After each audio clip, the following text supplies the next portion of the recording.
মধ্যপ্রাচ্যে সংঘাত চরমে। ইরান মাত্র $20,000 একটি ড্রোন দিয়ে $1.1 বিলিয়ন মার্কিন রাডার ধ্বংস করেছে। শুনতে অবিশ্বাস্য লাগে, কিন্তু তেহরানের দাবি কাতারে অবস্থিত যুক্তরাষ্ট্রের একটি কৌশলগত সামরিক ঘাঁটিতে হামলা চালিয়ে তারা ধ্বংস করেছে বিশ্বের অন্যতম শক্তিশালী early warning radar. Islamic revolutionary guard IRGC জানিয়েছে তারা হামলা চালিয়েছে মার্কিন ANFPS 132 ব্লক 5 আর্লি ওয়ার্নিং রাডারে।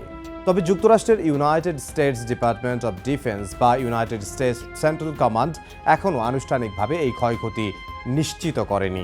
রাডারটি 3,000 থেকে 5,000 কিলোমিটার দূর থেকে আসা ব্যালিস্টিক ক্ষেপণাস্ত্র শনাক্ত করতে পারে।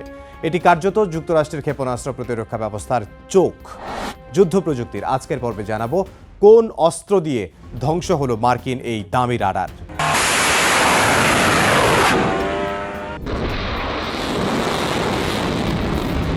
মোটরসাইকেলের মতো শব্দ, কিন্তু সেটা মৃত্যু। প্রথমবার শুনলে মনে হবে আকাশে মোটরসাইকেল উঠছে, একটা টানা ভোঁ ভোঁ শব্দ, কিন্তু সেটা কোনো মোটরসাইকেল নয়, এটা একটি আত্মঘাতী ড্রোন। ছোট, সস্তা, কিন্তু ভয়ঙ্কর কার্যকর। নাম তার শাহেদ 136।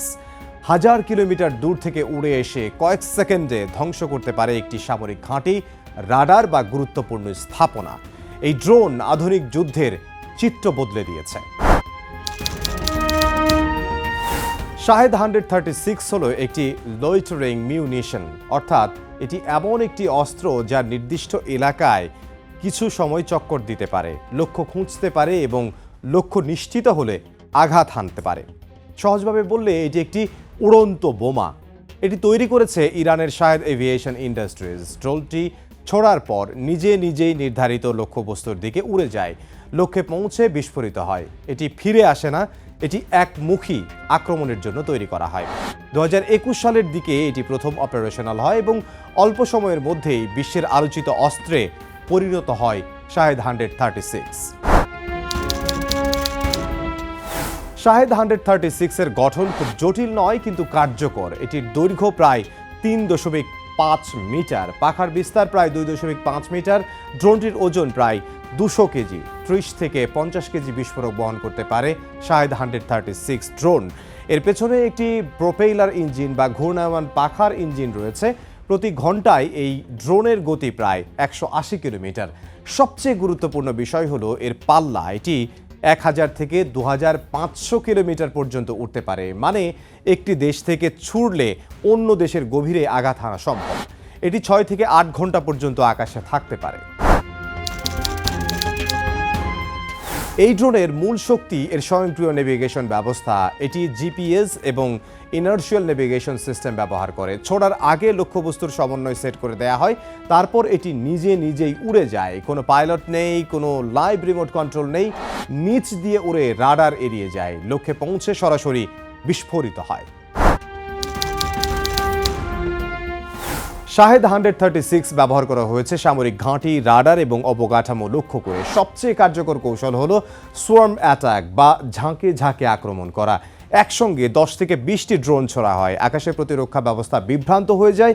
কিছু ড্রোন ধ্বংস হলেও বাকিগুলো লক্ষ্যবস্তুতে আঘাত হানতে সক্ষম হয়। সবচেয়ে বড় বিষয় হলো এর কম খরচ। একটি ড্রোনের দাম $20,000 থেকে $50,000, কিন্তু এটি ধ্বংস করতে যে ইন্টারসেপ্টর ক্ষেপণাস্ত্র লাগে তার দাম প্রায় $1 মিলিয়ন বা তার থেকেও বেশি। এটাই হলো অসম যুদ্ধ। দূরপাল্লায় আঘাত হানতে পারে, খরচ কম, বড় পরিসরে উৎপাদন সম্ভব, রাডারে ধরা কঠিন, শব্দ দিয়ে মানসিক আতঙ্ক তৈরি করে। শাহেদ 136 এর কার্যকারিতা আমেরিকাকে নতুন করে ভাবতে বাধ্য করে। আধুনিক যুদ্ধ বদলে গেছে। একসময় যুদ্ধ বিমান ছিল সবচেয়ে শক্তিশালী অস্ত্র, এখন সস্তা ড্রোন কৌশলগত সমীকরণ বদলে দিচ্ছে। শাহেদ 136 দেখিয়েছে কম খরচে বড় শক্তিকে চ্যালেঞ্জ করা যায়। ড্রোন এখন শুধু সহায়ক অস্ত্র নয়, এটি এখন যুদ্ধের কেন্দ্রবিন্দু। এই সস্তা শাহেদ 136 ড্রোনটি দিয়েই কাতারে অবস্থিত মার্কিন যে রাডার রয়েছে, আর্লি ওয়ার্নিং সিস্টেম যে রাডার, সেই রাডারটি যার মূল্য $1.1 বিলিয়ন, সেটিকে ধ্বংস করা হয়েছে।